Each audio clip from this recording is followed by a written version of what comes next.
This conference will now be recorded.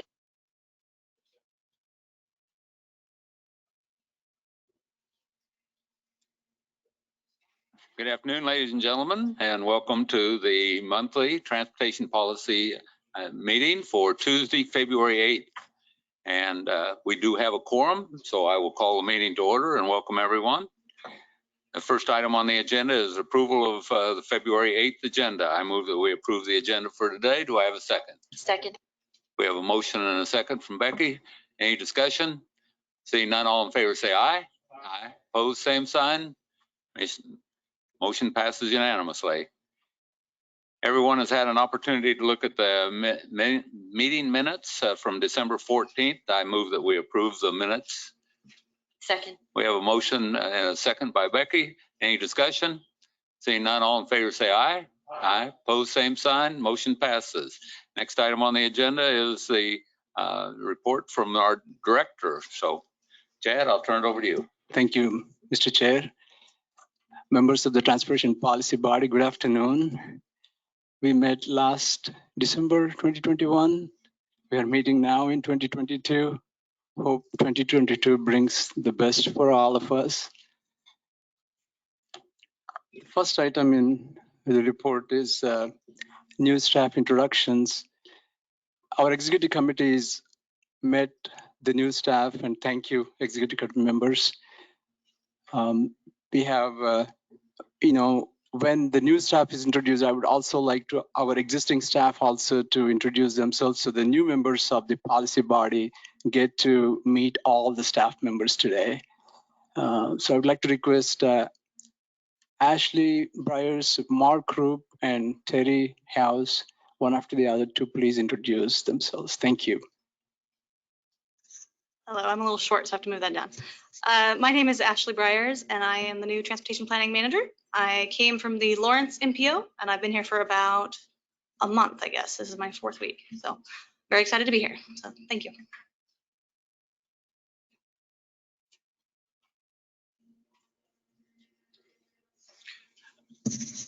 Hello, I am Mark Krupp. I am the new GIS analyst, transportation planner. I spent the last 10 years working for Riley County doing GIS work, and the city of Salina before that, so I've got my municipality time in. Glad to be here, been here about a month, and it's nice to be here. On behalf, still got one more. Good afternoon, Terry House. It says Teresa, but I go by Terry. This is my first foray outside of the law. I've been 40 years as a paralegal, so this is really a new adventure for me, and happy to be here and meet y'all. And I've been asked to a couple of things. When you push the little button to talk, leave your finger on there, because otherwise you take it off, they're not going to hear you. Don't hit it down too hard, and don't move this because it's not good. And talk to you soon. Well, welcome. I want to make sure that everybody understands that the TPB really appreciates the hard work that you all are going to be doing for us, and we look forward to working with each and every one of you. So thank you, and welcome to WAMPO. Thank you, Mr. Chair. I also would like to introduce our existing staff. Patty Sykes, our financial analyst. Patty and Nick, could you please? I'm Patty Sykes. I've been here for 2 years. I'm the senior accountant financial analyst at WAMPO.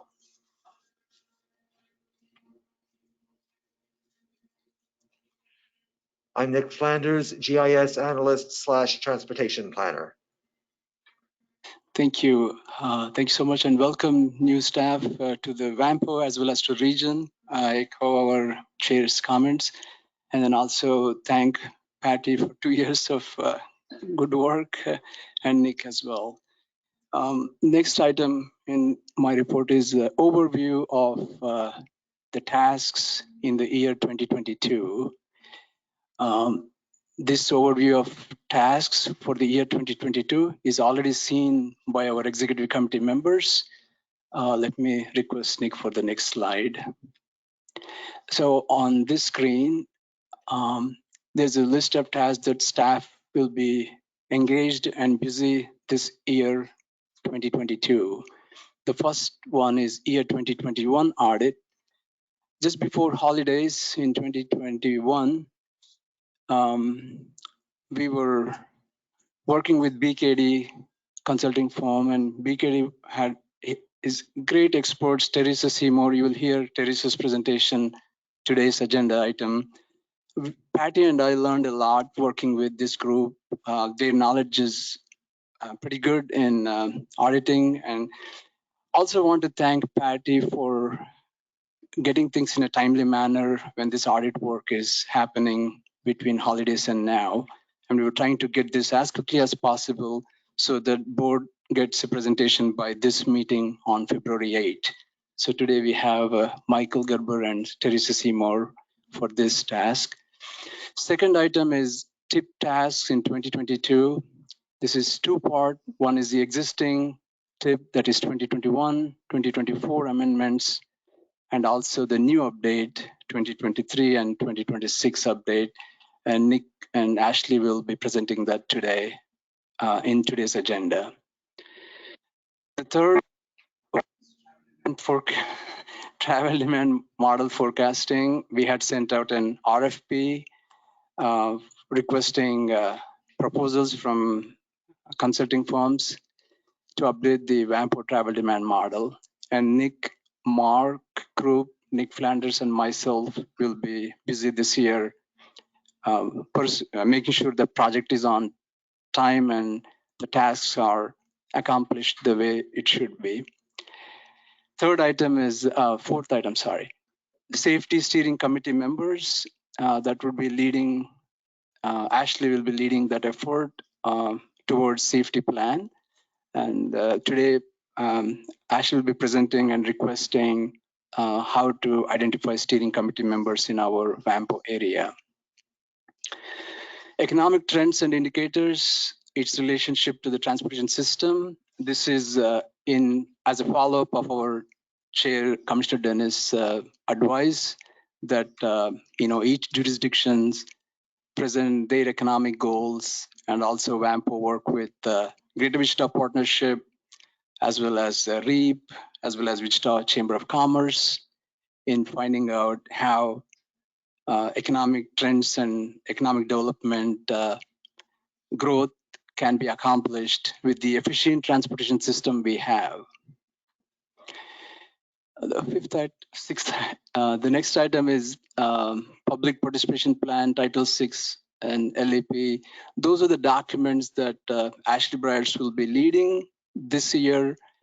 And the next item, Transportation Performance Management, that's federal requirements.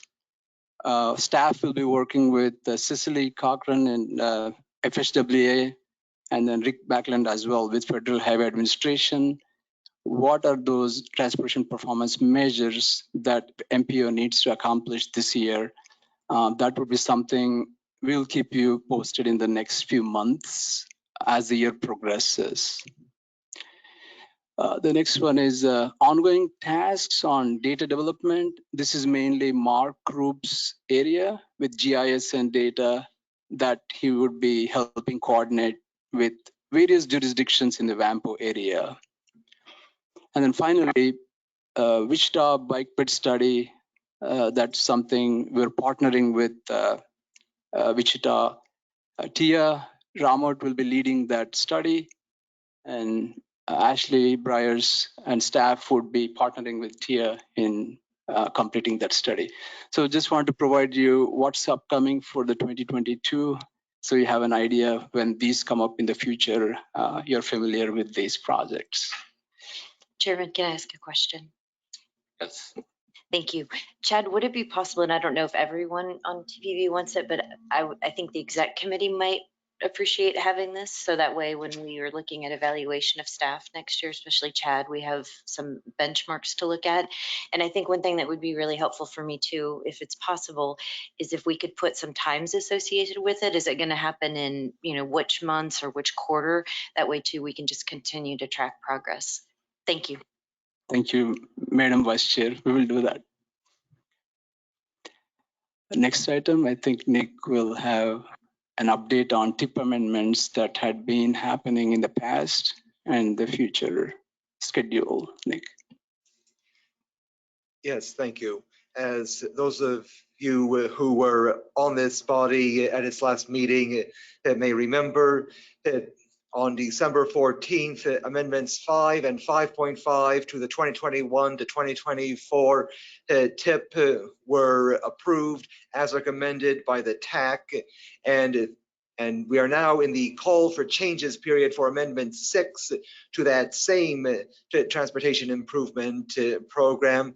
That period ends on the 11th, and emails went out to all the jurisdictions that currently have projects in the TIP with access databases or, upon request, Excel spreadsheets to fill in and return for that. So we're still receiving those. And the public comment period, the required 30-day public comment period for Amendment 6 will be February 26th through March 27th, with the TAC giving its recommendation on March 28th, and this body voting on Amendment 6 on April 12th of this year. And thank you, yes. Thanks, Nick. Mr. Chair, back to you, Mr. Chair. Well, thank you for the reports. I appreciate it. Did you have anything else? Yep. Mr. Chair, the next item is in your package. There is a quarterly UPWP report on staff tasks and also the travel demand model RFP that was sent out, and it is for in the website as well. That's all, Mr. Chair. Thank you.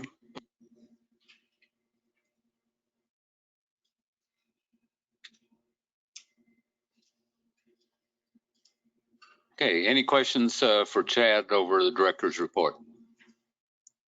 Seeing none, we'll go to the next item. I have the old agenda in front of me. I pulled over Chad's for the new one to verify that we did. I knew we were deleting the consent agenda, but it is deleted. So if you've got the old agenda, we're not doing consent this time, okay?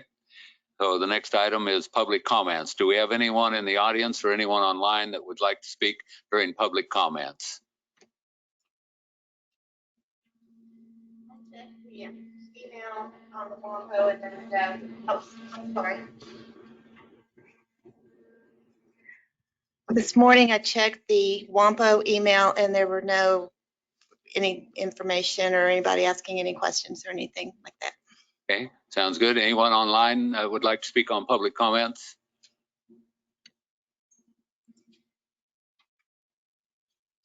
I do not hear anyone. We'll close public comments and we'll go on to the next item. The first item on the agenda for new business is election of officers, and we have a couple of different positions that we need to fill today. So at this time, I will open the nominations for chair of WAMPO. Chair, I'd like to nominate you to continue your service as chair. We have a motion and a second. Are there any other nominations? We have a motion and a second to close the nominations. All in favor say aye. Aye. Opposed, same sign. Since the nominations are closed, I guess we have a motion to appoint me as the chair. So all in favor say aye. Aye. Opposed, same sign. Well, thank you for trusting me for one more year. We'll see how that works out again. He's the chair squared. Chair squared. Very good. The next item on the agenda is the vice chair. Nominate Becky. We have a motion to nominate Becky. Do we have? Second. We have a motion and a second. Any other nominations? We have a motion to close nominations. We have a motion and a second. All in favor say aye. Aye. Opposed, same sign. We have a motion to nominate Becky as the vice chair. All in favor say aye. Aye. Opposed, same sign. Congratulations, Councilwoman Tuttle. Thank you. We also need to appoint a TAC chair, and We went out, the executive committee had a meeting here recently, and I'll talk about that more later. And we have asked if Mayor Usrif would serve as our TAC chair, and I twisted his arm several times, and he has agreed. So I would like to nominate Mayor Bert Usrif as the TAC chair. I would second that. And we have a motion and a second. Any We have a motion and a second to close the nominations. All in favor, say aye. Aye. Opposed, same sign. Okay, we have a motion to nominate Bert Usrif as the TAC chair. All in favor, say aye. Aye. Opposed, same sign. Congratulations, Bert. Do you want to make any kind of speech or anything? I got a comment. He's been approached several times. I don't know what you did, but you finally got him. So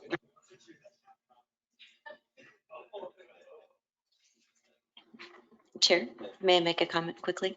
Thank you. I just want to thank Troy Tabor for your service as TAC chair. You did a phenomenal job. I would try and sit in as many of the meetings as I could. And I think I emailed and texted you and said how impressed I was. So thank you for your service. It's appreciated. Thank you, Becky. I concur.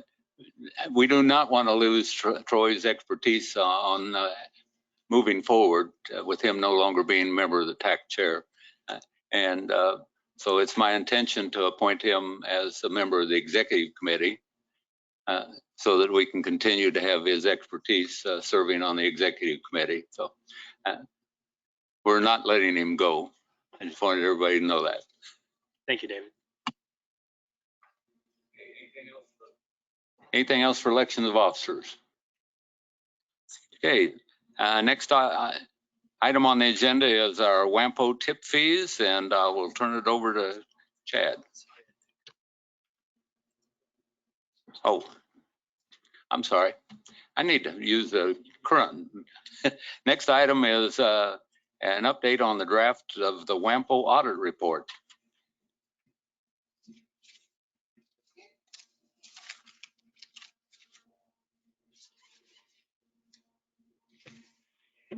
Welcome, and they have talked to me, so I didn't say anything bad about anybody.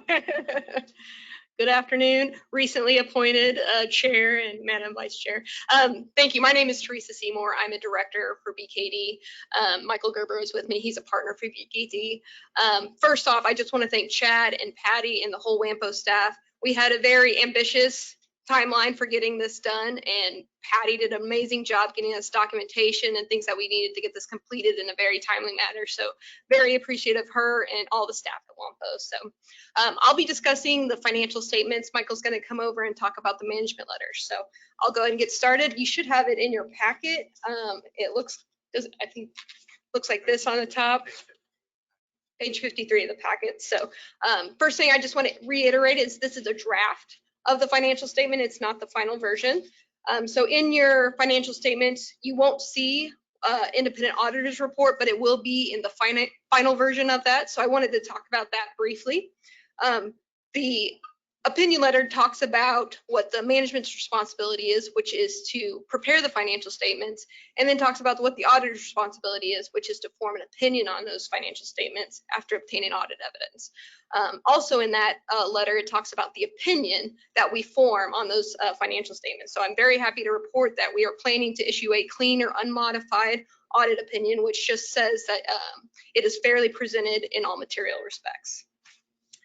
The next section is going to be the management discussion and analysis, the MD&A section. So this is a section that I'm sure most of you are familiar with. This is just kind of an overview of what happened in the entity during the year. It's kind of a nicer way to look at things, a 3-page concise what happened during the year. I recommend everybody take a look at this section. This is the best way to digest the financial statements in my opinion, but that's the first section. The next section is going to be the actual financial statements on page 7. So the first statement is the statement of net position. This is what we call an entity-wide or governmental activity statement. So this is the entire governmental activities in an accrual form of accounting. So you have your assets, your liability, and your net position there. The next statement is going to be your statement of activities. Again, this is on a full accrual basis of accounting. So it talks about your expenses, your revenues for the year, and then the change in revenue in the net position over the year, and then the net position there at the bottom. So I won't go too in depth at the numbers. Chad, I'm sure, has showed a lot of these numbers throughout the year, but if you do have any questions throughout this, please let me know. So the next statement is going to be on page 9, and that's the balance sheet. So this is the governmental funds. So this is a little bit different basis of accounting. This is called modified accrual basis. And this just shows the assets and liabilities on what we call a current financial resources method. So it's more of a kind of a year, what you're going to spend it in. So if you look at the statement of net position, you'll see compensated absences on there. You won't see that on the governmental funds just because that's a little bit farther out. The next page is going to be a reconciliation, again, just showing that compensated absence difference there and why that is there. The next page is going to be your statement of revenues. So again, this is on that governmental funds basis. So again, this is a more current resource financial look at the statements. So you see your revenues, you see your expenditures, and then you see your change over the year. The last statement in the actual financial statements is going to be another reconciliation, again, just showing those compensated absences and how that changes your net position. Next, we'll go to the notes to the financial statements. So this is more of a qualitative look at the financial statements. This first note goes over significant accounting policies. So if you wanted to dive into the theory of why we do certain things on those financial statements, this would be a good place to look there. There's not been anything too new this year. There's only one thing I did want to point out. On page 17, we did have an adoption of a new GASB standard, GASB 84, which is a fiduciary activities standard. So this is just a standard that says anything that the WAMPO might have assets in, we have to look at and make sure if it needs to be onto the financial statement. So we did that analysis. Chad and Patty and I, we looked over a few different things, and we noted that there were no additional fiduciary activities that needed to be reported on the financial statements. So those financial statements look very similar to last year as far as what line items are on there. The last section in the report is going to be just a budget to actual, and this is just a supplemental schedule to give you an idea of your budget and then what you're actually expended for the year. The last thing I want to talk about was, it's not in the report, and that's a single audit. You guys are very used to having a single audit every year. So if you have $750,000 in federal expenditures, you're required to have a single audit. Well, WAMPO fell just under that this year, so they were not required to have a single audit. Chad and I discussed the prior year single audit, so there was a couple findings on that prior year single audit. So we thought it would be best if we kind of looked into those two findings. There was one on segregation of duties and one on a reporting process and approval process with KDOT. So we went ahead and did some additional procedures to look at those two items. So for the internal control testing, we did additional internal control testing to see what mitigating controls there were, what approvals there were, and noted that we did not have a segregation of duties finding. You won't see one on the management letter. If we did, that's where you would see it. Also, we looked at a sample of reports to the KDOT, both the quarterly and monthlies, and looked at the approval process, some of the numbers and things like that. And again, we noted that that appeared to be in place now, that there is a approval process that you would not have a finding if there was a single audit. So that's all I had. Michael, did you want to talk about the management letter?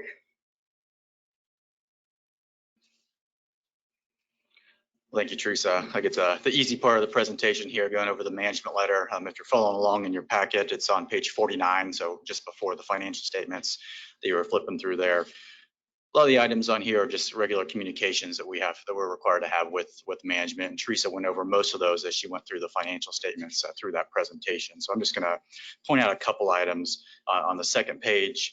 A little over halfway down, we talk about audit adjustments, and as a result of our audit, if we had any audit adjustments, we would list those here. You'll see that there are no matters reportable in that area. So I think that's, again, hats off to your finance team here. They seem to be complying with the basis of accounting that we're presenting in and getting all those adjustments made prior to year end and prior to us coming out for the audits. Teresa also mentioned the new standards that were adopted this year. Obviously, there was some analysis on our part to determine that there were no changes to your financial statements. But again, that was a big part of the audit here this year, is to at least evaluate that new standard. And again, if we did have any issues that merited a written comment, you would find that on page 3 of our management letter. We do walkthroughs of your various accounting cycles. If we have suggestions or segregation of duties issues, those would be written, but I'm happy to announce that the comments you had last year have been remedied, and so those are not written comments here for the current year. So a lot shorter of a letter this year, which again always makes it a little bit easier to present. The balance of this letter is just other new accounting standards that are coming down the pipeline, just for your information. But I think at this point in time, I'd open it up if there's any questions or anything else that we can help with at this point in time. Any questions for Teresa or for Michael? Mr. Chairman, this is Bob. Bob Layton. A question for either Teresa or Michael. So I'm seeing that the fund balance or our net position is unrestricted. In visiting with Chad, it's my understanding that about $300,000 of our fund balance will be needed for local match in 2022. Does that change the way that you report our ending position? Not that I'm aware of, but I would have to look into that. I can definitely double check on that though, but not that I'm aware of. Okay, that answers your question, sort of.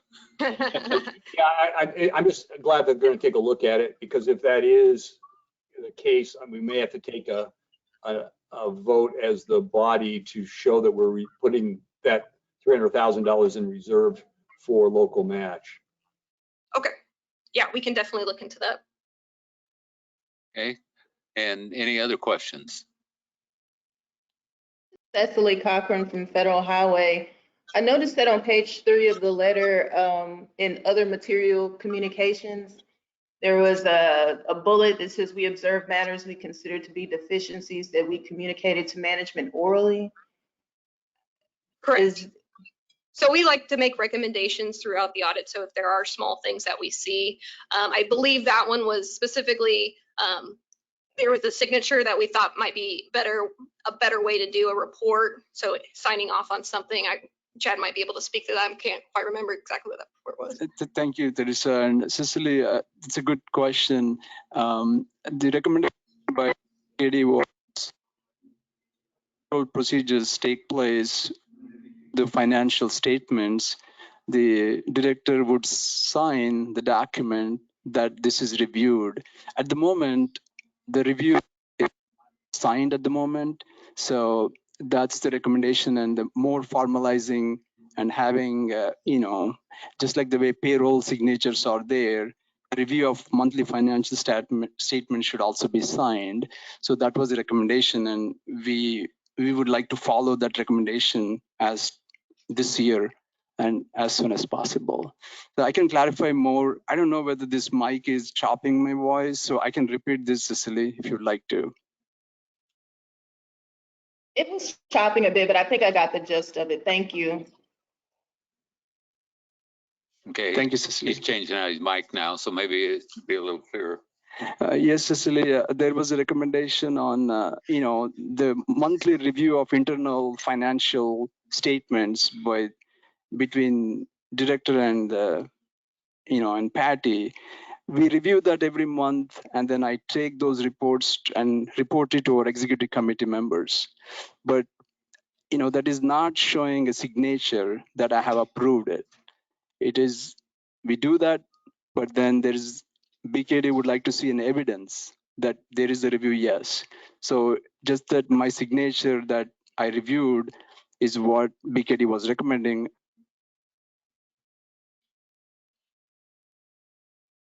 Thank you, Chad. Thank you. Other questions?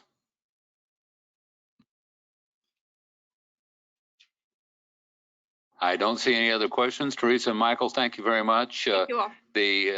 Everyone that has been on WAMPO for a little while knows that the audits just a few years ago were pretty dismal, and each year they've gotten better, and it's really a testament to a couple things. One is that we now have a permanent leader running WAMPO, which has made a world of difference, but also the executive committee, and I'll talk about it a little bit later, but we get monthly updates on everything now, which is a much more detailed information than we ever got before. So those two things put together, I think, has made quite a bit of difference in what our audits are looking like right now. So again, thank you very much. We appreciate it. Mr. Chair, I do want to say I really do commend Chad and his staff for stepping up and improving these reports. I've been coming to these meetings about 4 years, and this is the best it's ever been. So that's very good. Thank you, sir. Thank you, Mayor. And I also want to thank our chair, Commissioner Dennis, and Commissioner Dan Wodzak. Their eyes were never off of this task since 2019. They were, at times they would just direct the staff with just a nod that get on the track and do things in the right way. So their leadership was just incredible, and a lot of thanks goes to them, and they were the reason behind all this. So thank you both. Thank you. Any other questions or comments on the audit? Again, thanks for BKD. We appreciate it. Next item on the agenda is tip fees, and we talked about this executive committee. I'll turn it over to Chad to discuss what we're looking at for the next round of tip fees and possibly some changes after that. Thank you. Thank you, Mr. Chair. The tip fees, this is not a new item, and it's not comfortable as well. It's a difficult topic. And there had been many discussions in the past 3 years with the executive committee members on how WAMPO gains the financial stability. Now there were the proposed 3% has under columns 22, 23, and 24 on the screen. You have approved 3% for 2022 TIP projects last year, and that helped a lot in some of the financial difficulties that WAMPO had. One of them was paying the City of Wichita loan. Now that loan is paid, the reserves that WAMPO has is not as good as it was before the loan was available. So we want to gain not only those reserves back in good shape financially, and also be able to have local match that meets the needs of the future studies and future expenses. Those future studies and future expenses we have in the next slide, and in our packets we have shown for the next 10 years. Thanks to Troy, that also advising, look for the next 10 years and document. And also thanks to Bob Layton for, he also wanted to need some clarification. I'm happy to provide this clarification as well. So this slide and also in your packet show how there is a total expenses in column 2, and column 1 is the year in which those expenses occur.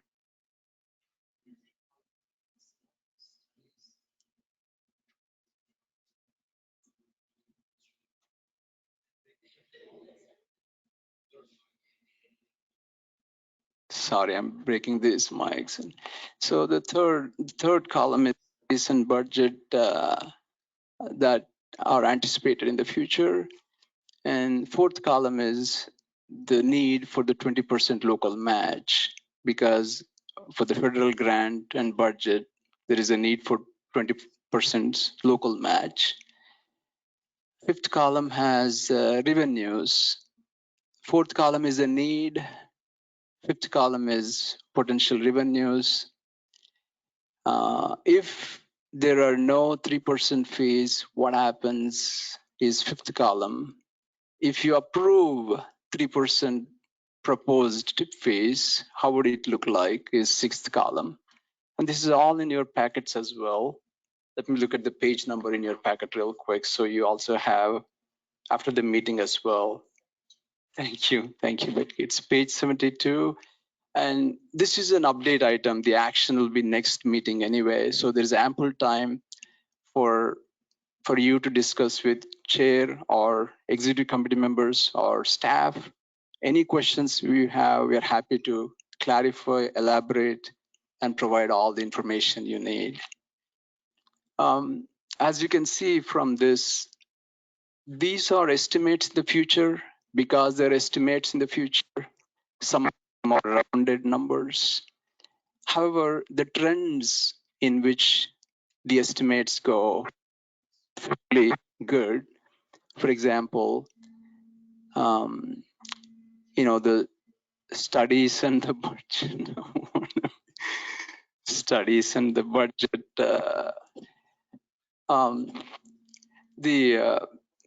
The next 2 years of 3% tip fees would help in gaining good reserves for the WAMPO's financial stability. However, as the time progresses, in the years 2030 and 2031, there are long-range transportation plan and another travel demand model update. Those need more local match and revenue. So keeping in view of the future expenses, these 3% tip fees for next 2 years would be adequate to get us to next few years. But then again, the problem is not completely solved because somebody needs to solve the problem again in 10 years. So, but at least, it's not about present staff, it's not about present, it is about the agency, how well the agency is positioned, how well the agency is serving you, how well the agency is prepared to meet the needs of the tasks in the future. So that's what this table is illustrating.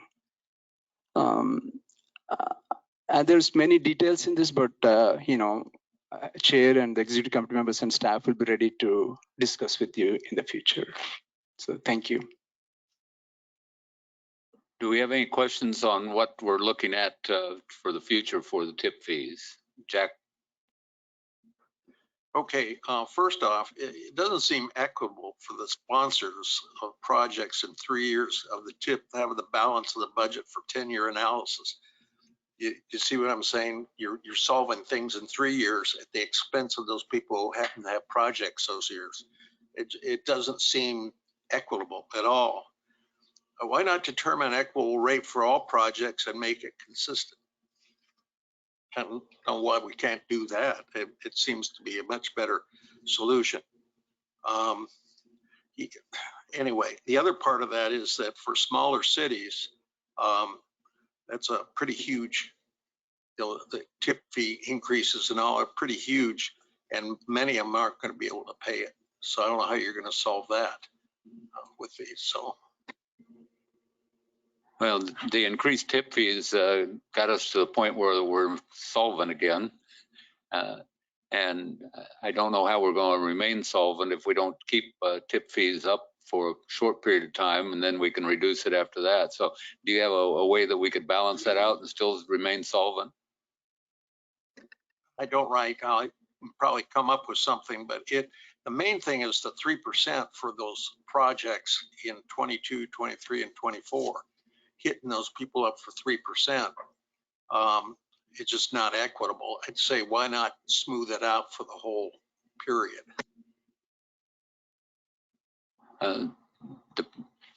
The reason that we went up was we were $500,000 in debt for the city of Wichita. We've got that paid down, but then we still got other expenses that we're going to have to come up with in the short term.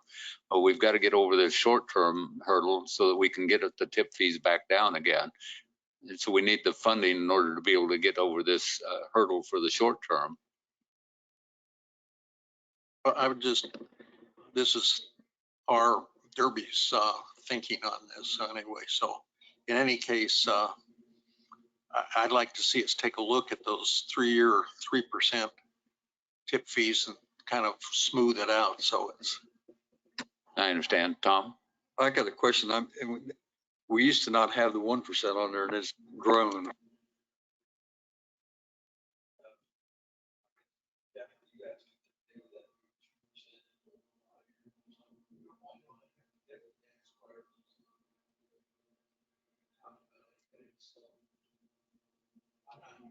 Mr. Chair, this is Bob Layton. If I'm reading this chart right, or this table right, if you do not do the 3%, you'll be in a deficit position again in 2024 or 2025. Yeah, it looks like 2024 you would slip into a deficit because you need the studies money as well as your local match. Am I reading that correctly, Chad? That's why I think the 3% is needed for all 3 years. Yes, Bob, thank you. There's no denying that the money is needed. It's just how it's expensed. You know, rather than penalize people with projects in those 3 years. And it's a 10-year analysis. Just you're solving the problem in 3 years over a 10-year analysis. It doesn't seem right. But we can't go back into deficit again in a couple of years. Tom? Right, Well, right. Again, Mr. Chairman, I think that's the misleading part of this table because it just totals at the end and it shows it balanced. But I think if you were to show needed cash flow on an annual basis, you would see that you're not penalizing those of us that are having projects in 22 through 24 because we need to keep the balance so that we can stay solvent through 2024. And then what you do is in 25 and beyond, when you're back down to the reduced rates, you start to build up a cushion that allows you then to pay for the studies that come at the end. And frankly, I think all of us would like that predictability that shows in that far right-hand column as we go on beyond 25. But I just don't think we're going to be able to financially make it without the 3% for these 3 years. At least that's my read of this table. Thank you, Bob. Tom? Well, my comment was that we set 1% several years ago, and it's not sufficient since we've been out on our own. And if we need to move it to 2, maybe we do it consistently and just leave it there until we need to adjust it back and not go to 3, but go to 2.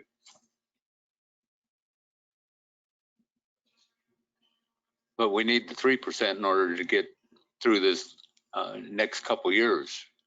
We can't back down to 2% or we're going to go back into deficit.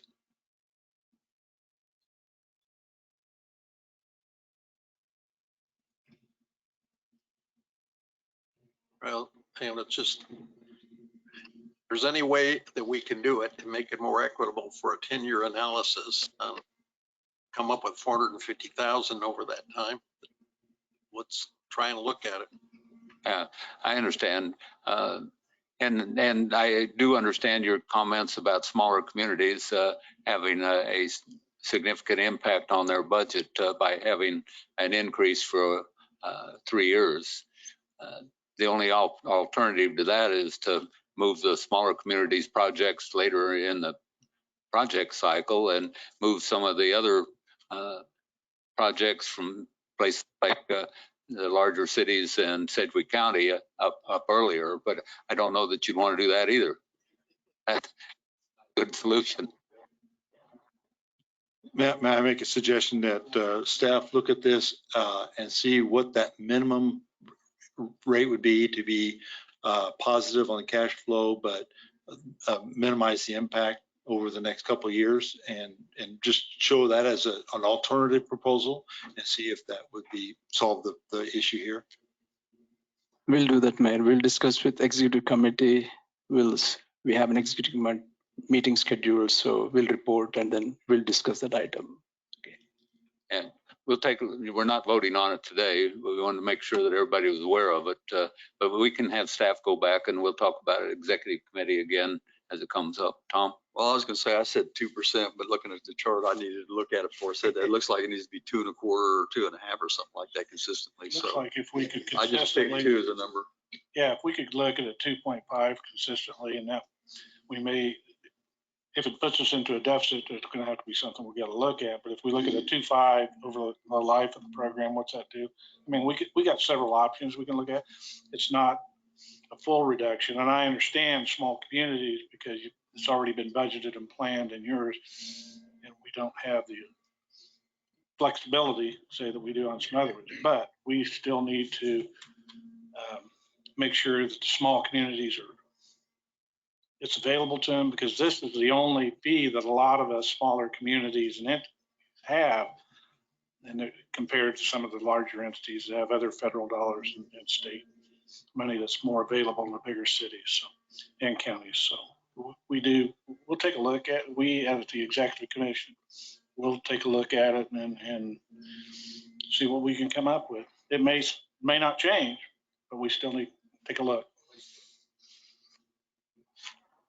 Very good. Well, we'll task the staff to go back and take a look at this again.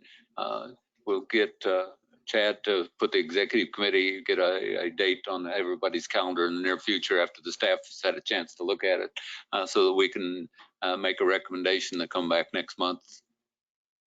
Okay. Any other questions on this item?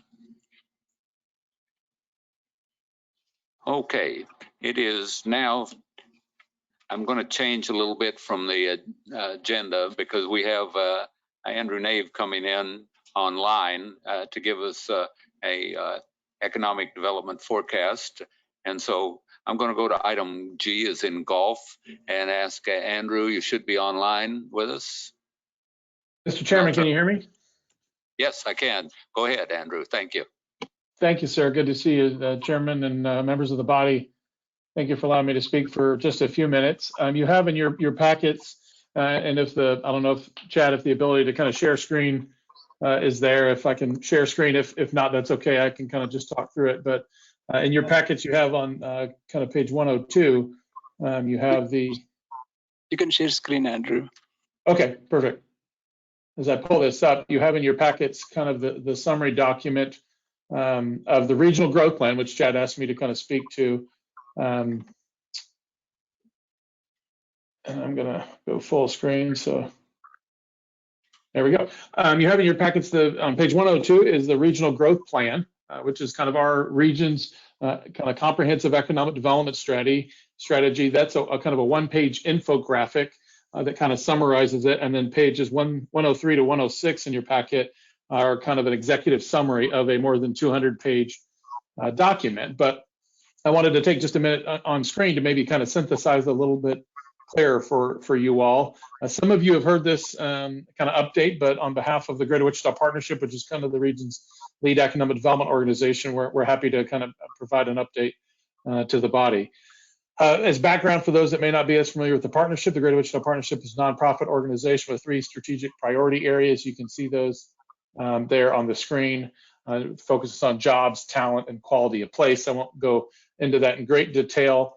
I can advance the slide here. There we go. The regional growth plan is, again, an economic development strategy for the region. And it's important to keep in mind that this plan is broader than just Wichita and Sedgwick County.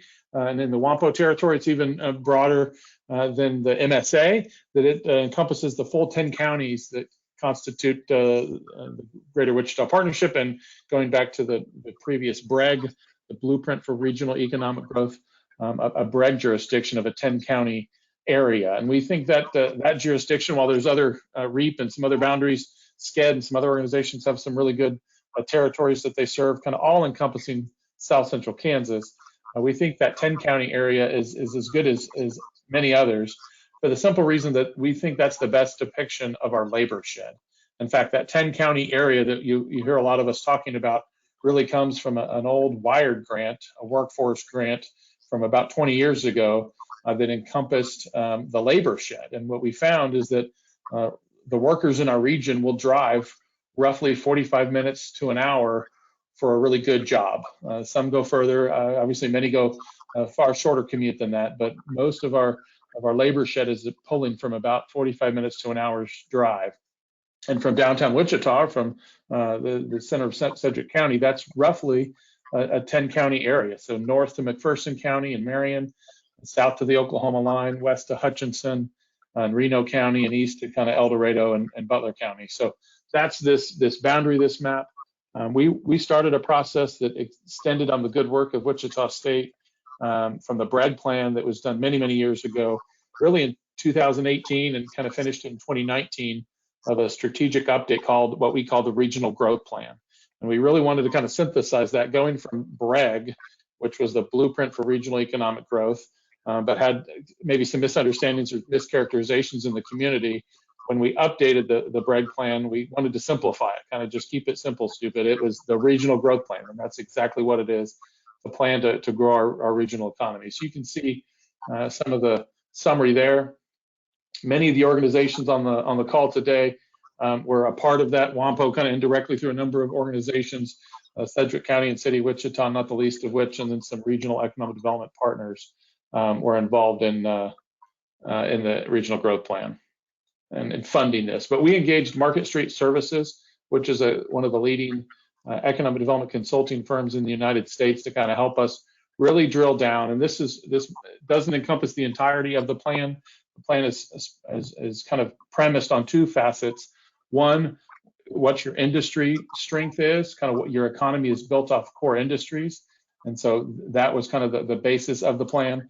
But then also two, kind of a framework, or how do you drive tactics and strategies. And so there's kind of 5 strategic pillars that make up the plan.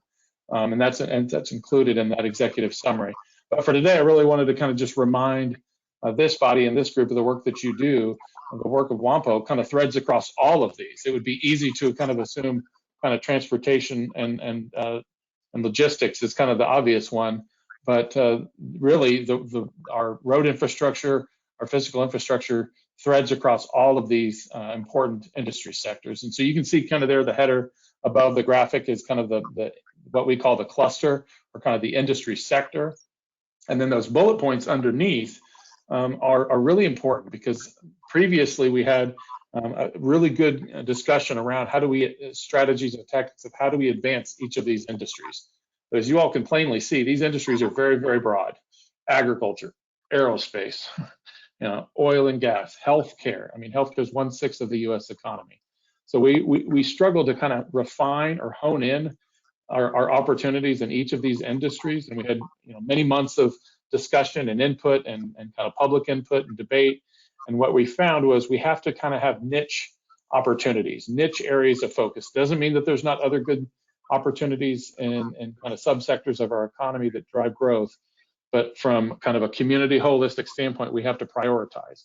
And so those bullet points underneath each of the kind of the industry sectors there are what we kind of characterize as kind of the niche sectors, or the niche opportunities that we are really focusing on, measuring projects, kind of marketing towards those segments of the economy, going to trade shows, trying to develop relationships, those kind of niche strategies. So that's the Regional Growth Plan, kind of at a high level, I would say. It's really built on industries, because your industries are what drive your economy. I did want to share kind of at Chad's request just a minute or two on some kind of economic development momentum and successes from this last year. This 2021 is the 6th year of the partnership, so there's certainly good economic development success that's happened in the region for many, many years. But as we quantify things, we are tracking numbers over the lifespan of the partnership. And last year in 2021 was a very strong year. You can see on the screen there a number of logos of new companies and expanding companies that have made economic development investments in our city and in our county and our region this last year. I won't go through all of those, but about half of those are new to the community. So Deloitte and the Smart Factory is a considerable investment. We just had the grand opening for Nova Coast there on the bottom left, is a cybersecurity company from California. Breck Manufacturing is another California manufacturer. So, but then we also have good, strong growth from existing companies in the region, which is what you always want to see. You want to see companies like Kansas Modification Center and MCAS and Airexcel. Those are existing manufacturers and existing companies in the region that continue to make investments. Quickly, I won't park on a lot. I know you guys have gotten a lot of data today, but kind of overall project activity. This pie chart kind of depicts the project activity of the partnership team, at least last year in 2021. So we had 104 new projects that kind of came in the door that our team worked with regional partners on. And you can see kind of the industry breakdown there, that it kind of runs the gamut across those core industries that we're tracking from the Regional Growth Plan. We're a manufacturing town, so a lot of that is going to be manufacturing, a lot of that aerospace and dark blue is aerospace manufacturing, whether it's a supply chain or potentially new OEM manufacturers, but we're working a lot of projects there. But we have a strong growing pipeline in IT, kind of that light blue off to the left is growing rapidly. Healthcare, we still have some projects. So some good overall industry activity. We also track our projects by type, kind of what kind of facility are those? Are those warehouses? Are those manufacturing? Is it just a manufacturing plant, or is it an entire company, the headquarters operation as well? You can see their call centers, data centers, track different types of facility investment as well, and you can kind of see that breakdown. I just have a couple more slides here, but I wanted this body to kind of understand the scale of the projects that we're working on here. You can see kind of on the left, that pie chart really starts to show the type of building requests that when companies are evaluating where to put a new investment, they do it by building type or property type generally. And most of those, they want to look at existing buildings. Companies are making decisions fast. They don't have a lot of time, and so they're looking to move into an existing office or an existing manufacturing plant. They don't have a lot of time. You can see they're kind of the average size of the projects, and the request that we get is 170,000 feet. If they're looking for just land for greenfield sites, it's more than 70 acres. So you can see there in the kind of the median, it's a little bit smaller than that, but we're getting much larger and larger projects each year. Just a couple more slides here on the kind of looking at those same 105 projects that came in new to the region. We obviously didn't win them all. If we were to win them all, that would have been a total of 16,000 jobs. But the average of that kind of company, the size that we work with, is about you can see there whether it's 70 jobs or 183 on average. But important to note, I'm getting texts on my phone here. Up in Topeka, the Kansas legislature, the House of Representatives, is actually voting on a mega project bill, which many of you might be familiar with or have given support or testimony to. It's a mega economic development bill for projects over $1 billion of capital investment, or oftentimes described as over 1,000 jobs. We're getting more and more of those investments in our region as well. You can see that we have 3 projects over 1,000 jobs. And then this measures the capital investment, that's spend in real estate, that's spend in equipment. You can see there at the bottom, 5 projects over $1 billion of investment just last year. That compares to the 3 previous years combined, we only had 2 projects. So there, my point of conveying this message to you all is there is a massive amount of capital investment, typically in manufacturing, sometimes in data centers, but that are capital intensive projects that are looking for new homes. And obviously the partnership and with many partners is working feverishly to try to recruit those and try to win those to our region. This will be my last slide. This is kind of our active projects, what we have in our pipeline today, not just what came in the door last year in 2021. We had 13 successes that you saw there on that first slide, but we have 10 projects, 10 companies that are pending a decision, that pending an announcement. They're ready to tell the world that they're choosing Wichita or one of our communities in the region, or we know that we're a finalist. We're down to just 1 or 2, one other competing city, and then we have 49 active projects. So we track everything. There's a lot of data there, but I wanted you all to kind of have a depiction of kind of what we're seeing from an economic development standpoint. Chad, did that kind of hit on the items that you needed to hear from me? Thanks so much, Andrew. Well, thank you, Andrew. I appreciate it. Do we have any questions from anyone, either in the Zoom call or in this room, on anything that Andrew briefed today? I don't see anything, but Andrew, thank you very much for standing by and giving a briefing. If you remember last year, I had each of the communities go through and then tell us exactly what's happening in their communities and what kind of projects that they had and what kind of development and how that their communities are impacting by transportation and the need for being able to move goods and services in and out. And that's what, following that up now, because transportation is so important in moving goods and services, the logistics involved in that, I asked Chad and his staff to now start looking at other agencies, other organizations that are working economic development so that we can see what they're doing, because again, transportation is going to have a big impact on their ability to attract these jobs, along with workforce and a number of other things. But So we're going to have a number of briefings, not just Andrews, but we're going to have folks each month come in and kind of let us know what's happening economically in our community for growth so that we can make sure that we can meet the demand with the transportation that's required in order to be able to move those goods and services and personnel to make sure that our region can grow. So that's what my intent is as we move forward this year.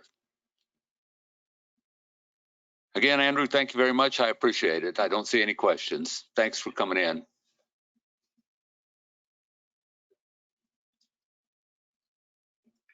Okay, next item on the agenda is update to the TIP call for projects coming up, and Ashley and Nick are going to brief. All right, thank you. Yes, so my name is Ashley, and I'm going to be talking about the MTP and TIP process and how it all works together. And then Nick will talk about the call for projects that we have tentatively scheduled. Okay, so this graphic is on page 90 of your packet, if you want to look at it. It really shows how the long-range plan feeds into the Transportation Improvement Program, or the TIP. And how I like to think about it is like a giant funnel, and where the MTP is at the top, and that's the big document that sets the vision for a comprehensive transportation system for all modes. And then it funnels down into the TIP, and the TIP is the implementation arm of the long-range plan. The MTP took several years to develop. It started in 2018 and it was approved in June of 2020. That plan is redone completely every 5 years, and it had 72 public meetings and a ton of process to develop it. And like I said, it created this comprehensive vision for the future of transportation. We did have an MTP amendment to that document. It was finished in December of 2021, and that amendment doesn't happen very often. It only really happens typically when there's really big projects or when we're needing to help jurisdictions accomplish their goals. And so that project in December was for 2 IKE projects from KDOT. Again, like I said, this MTP is a very big, comprehensive document. Now, the TIP is the short range document for the next 4 years. And the TIP includes projects that are identified for WAMPO funding through the MTP, as well as projects that have federal, state, or they're regionally significant projects. And in order for a project to be able to move forward and get this funding, it has to be in this TIP, and then it subsequently has to be in the MTP. So then the rest of the graphic just shows how it all goes through. So like I was mentioning, the MTP is the main thing up top. Nick is going to talk about the tentative schedule.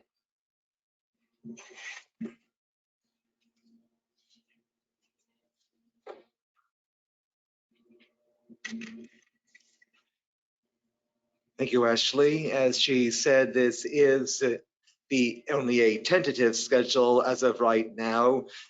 To start the call for projects for the 2023 to 2026 TIP today, and then run it for 1 month through March 8th. And then during that time on the 18th of February from 9 to 10:30 a.m., there would be a call for projects workshop held virtually via GoToMeeting, during which project sponsors could ask any questions they have about the process that are not answered by the materials that we would send out at the start of the call for projects period, or from anything that we have posted on our website.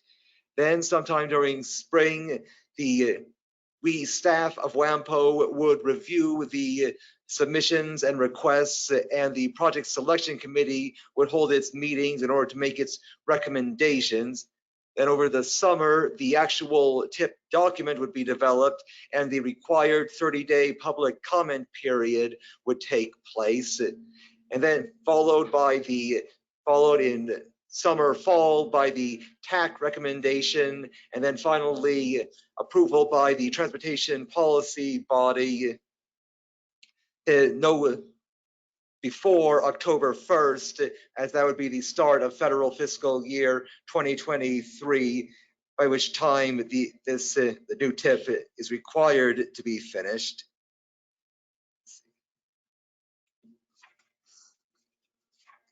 And this is largely to get in new projects into the tip for the years 2025 and 2026. But it could, additional funding, if it turns out to be available, could also be put onto projects in 23 or 24. Again, depending on availability for those 2 earlier years that overlap with the period of the current tip. And because and due to delays in getting some information on limitations for the current year and years going forward, we are for now using the conservative assumption that the amount of WAMPO suballocated funds, that is Surface Transportation Block Grant, Congestion Mitigation and Air Quality, and Transportation Alternatives funds that were available in federal fiscal year 2021 will hold constant each year through 2026. As you can see here, that's about 8.7 million for Surface Transportation Block Grant, about 1.9 for CMAQ, and about 670,000 for Transportation Alternatives. But again, if we get more information from the federal government or in the state government, then these numbers definitely could change. But in which case the projects that could be included in the upcoming TIP could also change. Any questions on this topic? I have one, Mr. At what point do we start selecting the project selection committee, and who does that? Is it this board makes that up? We've got a project selection committee. We'll start, if you want to back up a slide or two so that you can show the steps. So there's, no, go forward one. Okay, so the project selection committee, spring of 2022. And I don't know if everybody knows who's on that project selection committee. I think it's in your package, but if, yes, it is at the back of your package.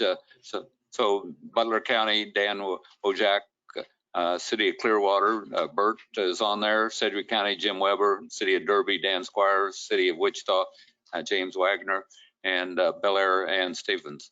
So those are the folks that are on the project selection committee. And then from there, we move down through with the TAC and then to the TPB. Does that answer your question? It does. I just did not pick up on that slide that the committee had already been selected. I'm sorry. Okay. Any other questions? I don't see any other questions, Nick.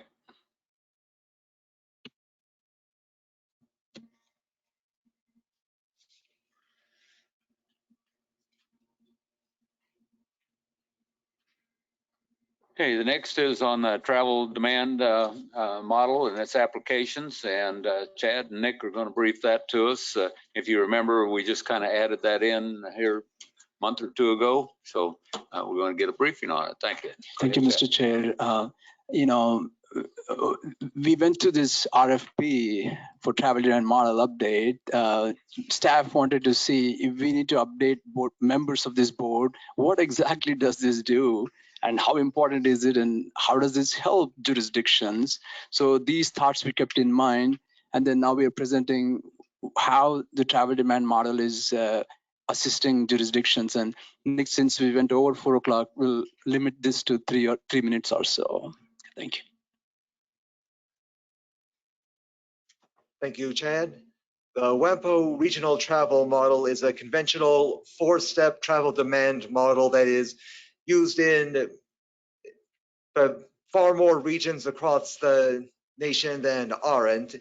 It's a trip generation, trip distribution, mode choice, and trip assignment, which is route selection between the trip ends that were established in trip generation and trip distribution. It operates on a simplified network of the regional transportation system with the with demographics and socioeconomic characteristics summarized into traffic analysis zones for simplicity in determining the origins and destinations. Common applications of the travel demand model include putting the outputs of it in the Metropolitan Transportation Plan as is required by law, and also supporting the comprehensive plan development process for cities and counties, and select link analysis, for example, simulating what happens if a major bridge is closed, and studying travel patterns, i.e. Seeing where the trips are going to and from relative to a given facility, so north, south, east, west, etc. And also testing alternatives and estimating traffic growth rates. So seeing what happens if a project is or is not done, or if population trends are or are not in accordance with expectations. And all jurisdictions in the WAMPO region have the right to request outputs from the travel demand model for their own planning purposes. And if you avail yourselves of that opportunity, you are asked to state the purpose of the request, i.e. one of these or something else. State the exact scenarios that you're interested in, i.e. the default or something specialized, and the particular geographic areas or roadway segments you're interested in, so that we're not just giving you the whole model output and then you have to find what you need. Now, on page 97 of your package, you can see an example of a response to one of these requests. For a request for daily traffic volumes on West Street in South Wichita between I-235 and MacArthur Road in the base year of 2017 and the horizon year of 2040. And another example on pages 98 to 99, that was for K96 between Hillside Street and Greenwich Road and the approaches there too, not just in 2017 and 2040, but in 2040, both in the default existing plus committed scenario and in a scenario where K96 is expanded from 4 lanes to 6 lanes.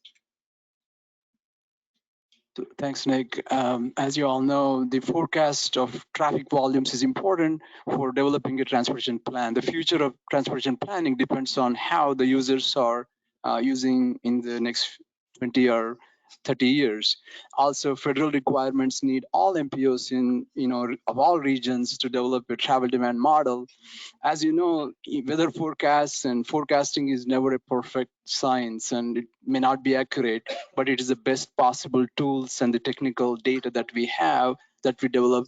And Mark Group, Nick, myself would make sure this model is maintained because it's data intensive. It needs all the roadways to code in, whether they are 4 lanes, 2 lanes, 2 ways, and speeds, number of lanes, capacity, going through every roadway. And so it's data intensive. Just want to keep you how the staff is engaged in maintaining the model and how it is used for jurisdictions in developing their local comprehensive plans, in requiring when growth rates are needed, and when designing future roadways, what is the future forecast volume. So we just want to give a short, quick update on why we are doing this RFP, why is it so expensive, and what exactly we do. Thank you. Thank you. Any questions on the traffic demand model? I don't see any. We'll move on to the next item, and that's a discussion of the safety plan development. And Dr. Abla, I believe, is online. I think Dr. Abla was busy yesterday. Ashley, myself, and Dr. Abla had a go-to-meeting, online meeting, and she had been very busy. So I think Ashley would lead the discussion she had with Dr. Abla. Thank you, Ashley. Ashley, go ahead. Thank you. Actually, Chad, you want to discuss this one? Just to give a context, many meetings in the past, we have discussed how federal requirements need develop transportation performance measures, system performance measures such as safety. We have already seen how the data on fatalities and serious injuries were trending, and these trends are not new to our region. These happen in other MPOs and other regions. Most MPOs are struggling to find out how we reduce fatalities, how do we improve safety on the transportation system. And then we are following up with our chair and our committee members on how we develop the safety plan for the MPO. And this safety plan becomes part of the long-range transportation plan. With that context, I'd let Ashley speak. Thank you. Thank you. Thank you, Chad, for providing that history. Wanted to show a little bit about what WAMPO's role is in developing this plan.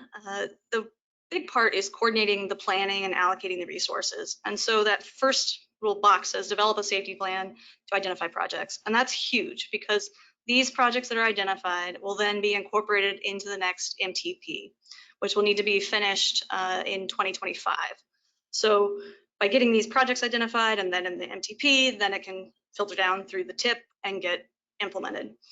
And that's what it shows there. So hopefully by implementing the projects, then we'll strive to reduce fatalities and serious injuries and help with our performance measures as well.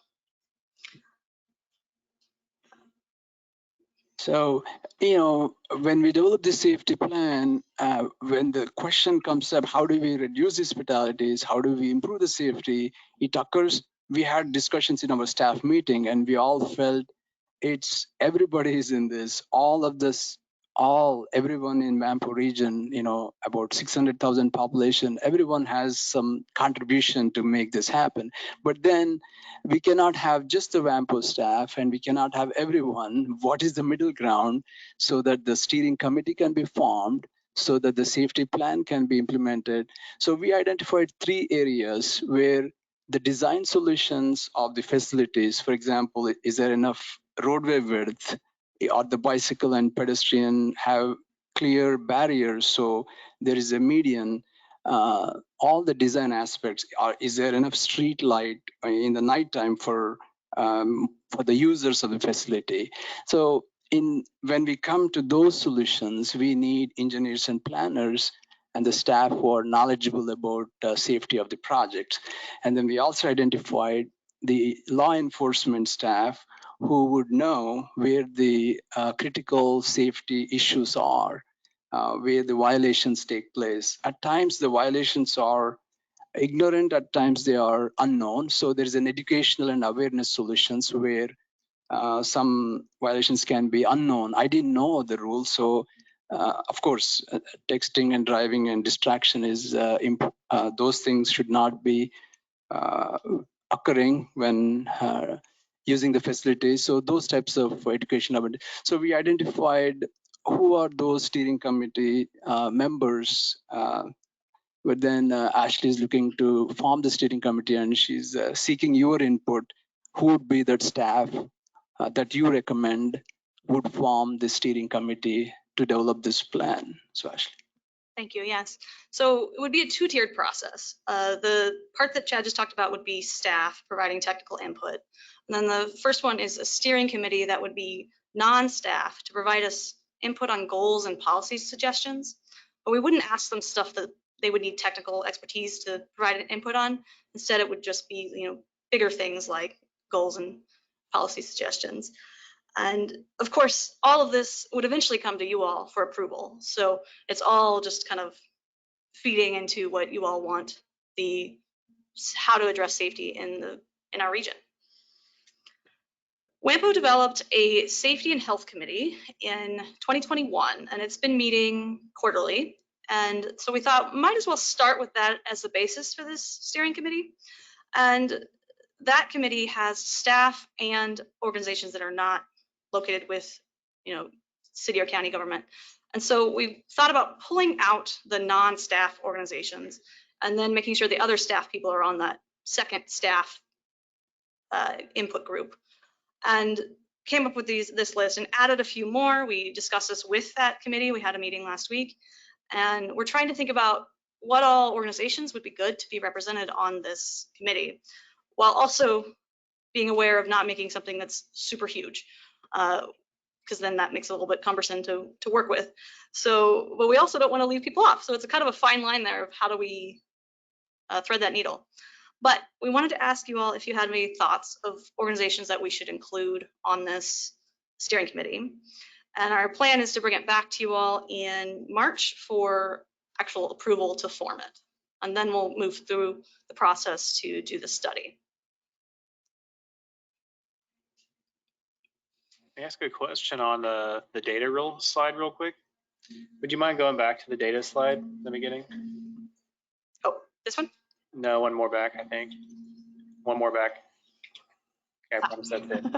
So I guess a question I would have here is you have a 5-year averages on number of deaths on the left, correct? Correct. Okay, so that's obviously an upward trend, but my question would be, how is that in relation to population growth or number of rides growth? Because that doesn't tell the real picture, that just says number of deaths. But if we've doubled the amount of rides and yet the deaths only went up, which is terrible anyway, but only went up 1%, then that's a different story, I think. That's a good question. So we do have federal performance measures where this one is the flat number of fatalities. And then we have another one where it's based on vehicle miles traveled. And so that could be a little bit more what you're looking at. It's hard though, because it's hard to think about deaths at all, right? So how do we quantify what's acceptable and what's not? So yeah, that's a horrible spot to be for sure. But as I'm looking at the data, I just want to make sure that I'm reading it right, and you know what I mean. So thank you. We can look into that to provide that to you. Go over your time. Are you bringing something back to us? What exactly is coming back to us in March? The creation of the steering committee with the different organizations on it. Okay, I think there was a question online. Yes, well, actually a question and a comment. This is Rick Backlund, Federal Highway Administration. The Kansas Executive Safety Committee that was formed by KDOT met last week, and I would strongly suggest that KDOT have a representative from the safety side on this committee, because they're aggressively moving forward a program that could be very helpful. The other thing I would wanted to mention is NHTSA on Friday, the National Highway Traffic Safety Administration told the Executive Safety Committee for Kansas that actually fatalities are starting to decrease from 2020 to 2021. That's their preliminary figures. So we're actually starting to see a change. So I would highly encourage, Vanessa Spartan is the chair, is the program lead for the ESC, the safety program at KDOT. She's in the same broad program that Mike Moriarty works on, but I would strongly suggest that somehow KDOT be included in this, because they are aggressively moving forward. And I would hate to see that this study kind of become a silo versus what the state is doing, because there is quite a lot of work going on there as well. So. Thank you. Yes, I think we were envisioning KDOT to be on the staff side of things, and of course the staff could attend the steering committees if they wanted to provide expertise and input. Okay, well, sorry. Did you have something else? Well, that's fine. I would again, Mike, I know you, not to put you on the spot, but maybe you can coordinate to help make sure we get the right person to work with WAMPO on this. So. Yeah, absolutely, Rick. Thank you. Very good, thank you. And Councilwoman Tuttle.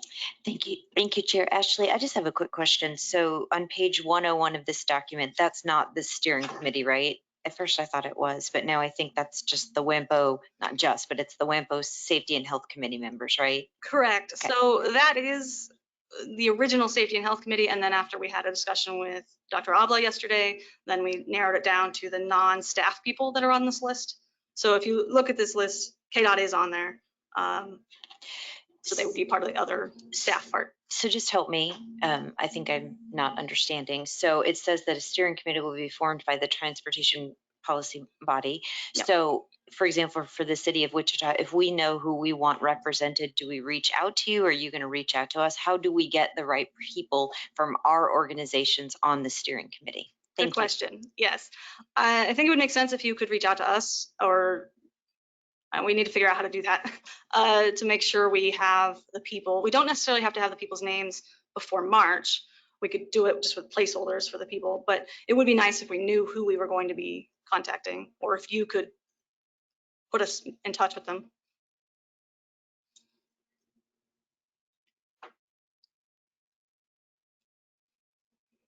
Okay, other questions? All right, actually, I don't see any other questions at this time. We look forward to seeing what the safety committee comes up with moving forward. Safety is a very important concern of mine, so I am very interested in what we come up with. Thank you. Me too. Next item on the agenda is the executive committee meeting, and we did meet back on January the 14th.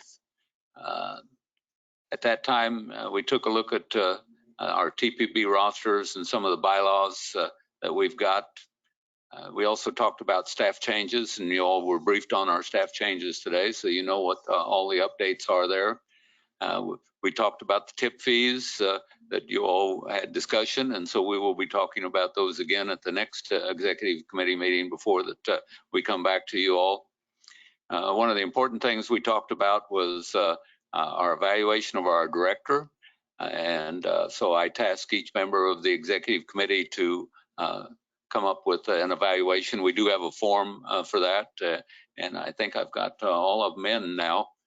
So Councilwoman Tuttle and I will be debriefing Chad here in the near future on his evaluation this year. I do have one question. I don't have a copy of your contract, so I don't know if there's built-in pay raises or what. So I'm going to need some information about that as we move forward on your evaluation. Okay. And I probably could use a copy of your contract. There is no contract? Well, we made some agreements when yeah, some places there's an employment agreement because we talked about a lot of things on different expenses and so forth. So we need to come up with that so that we're able to debrief you, okay? And then figure out any kind of pay raises going forward. The other thing we discussed were a lot of things we talked about today. We went through and talked about the audit, some of the information on the travel demand forecast model, safety, economic trends.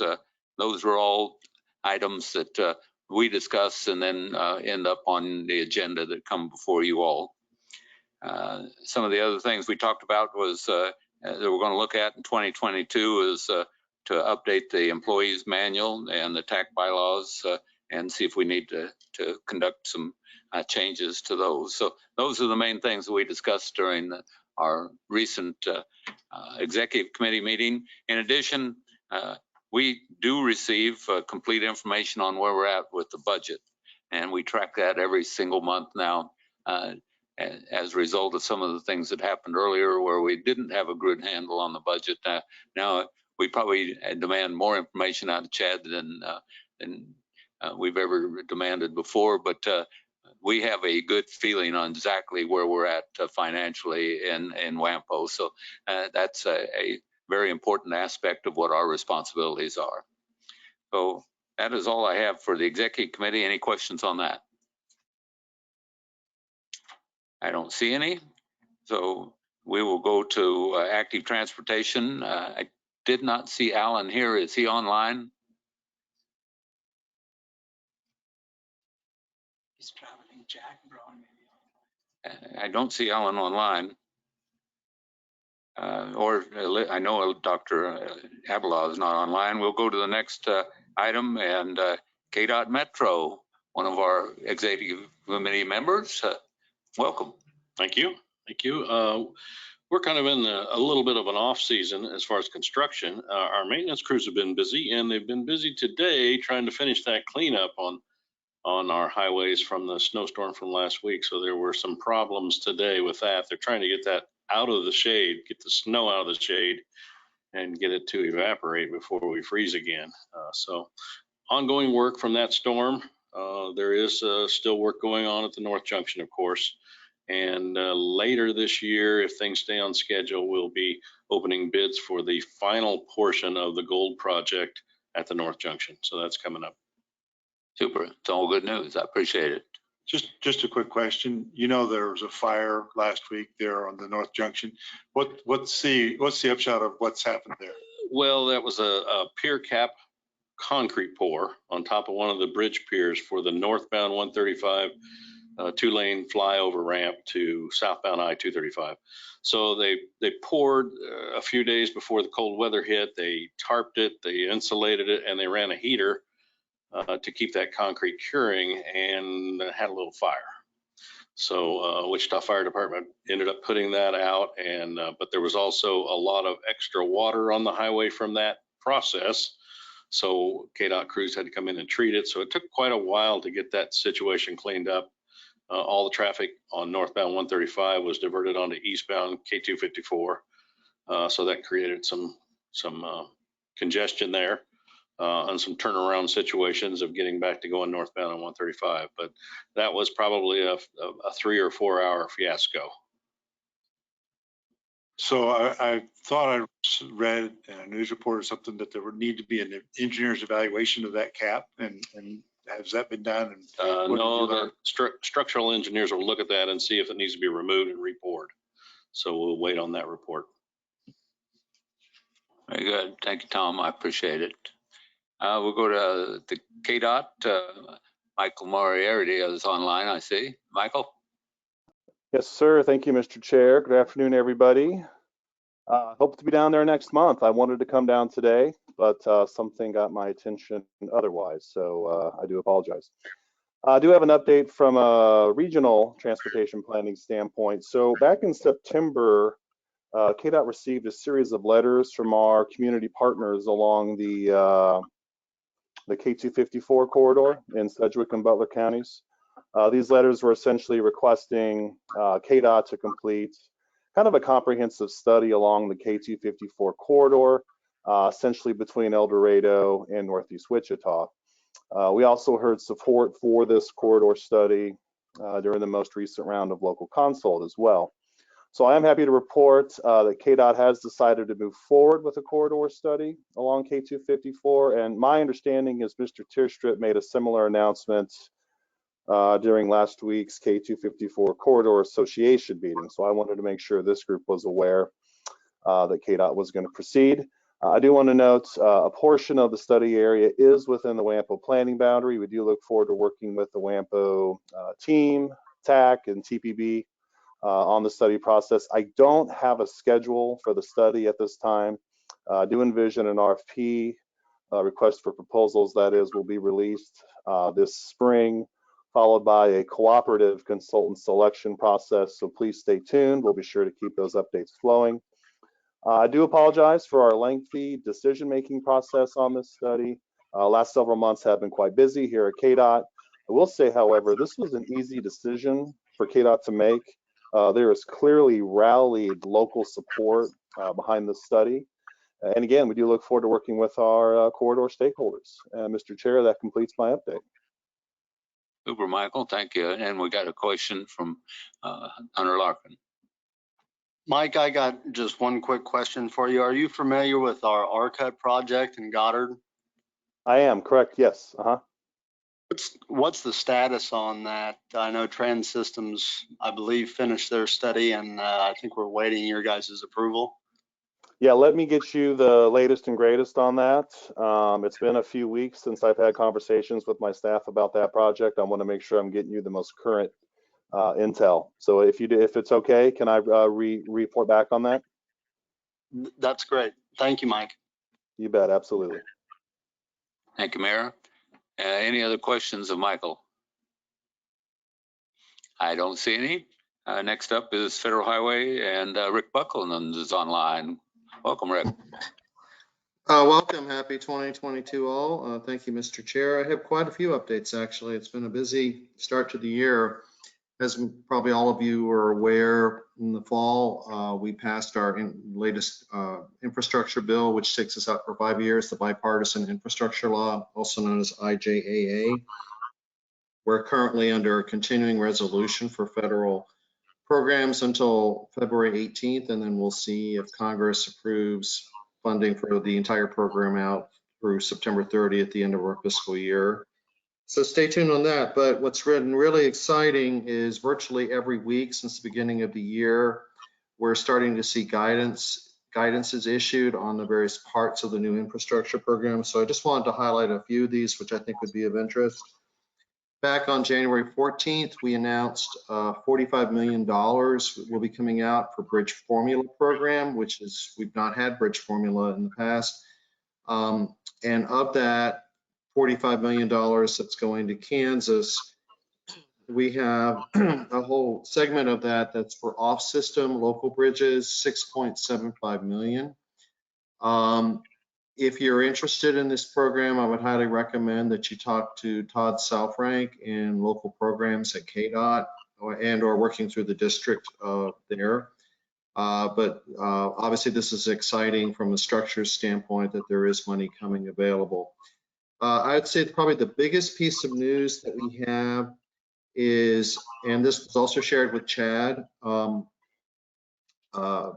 was back on February 4th. We announced the Rebuilding America Infrastructure Sustainability Equity grants. We have $1.5 billion that's available to be awarded. And there's going to be a big focus on these discretionary grants for local programs, local projects, and regional projects. There are webinars happening as to how to apply. Again, that was shared with Chad and hopefully with you all. But there's quite a bit of information there. And based on the bipartisan infrastructure law, there's a considerable number of additional grants that are going to be coming and rolling out through the year. I will continue to keep Chad copied on these announcements. So it is big. These are really good opportunities. The next piece of guidance that's going to be coming out this week concerns electric vehicle charging stations. There is quite a bit of a sum of money as well that will be coming to Kansas with a requirement that a plan be developed by the end of September of this year. Structures are being put in place for review of these plans, and this program money actually does not expire at the end of our current federal program with Bill. So, and many more discretionary programs are coming. So we will keep you all looped in, working through Chad on these grants and opportunities, but a lot is coming. So any questions for me? Thank you, Rick. Any questions?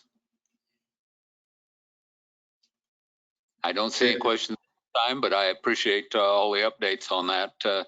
I know that Sedgwick County staff is looking at every opportunity that we can, because there's a lot of federal money available in a lot of different pots. So I hope we'll have Chad make sure that all of our members of WAMPO get the information that you provide to him, so that they can also be looking at any of the federal funds that are available that we can help improve our infrastructure around here. But thanks for your help. I appreciate it. Sure, absolutely. Hey, any other things need to come before the board today? Seeing none, we will adjourn. Thanks everyone for attending. Appreciate it. Thank you. Thank you.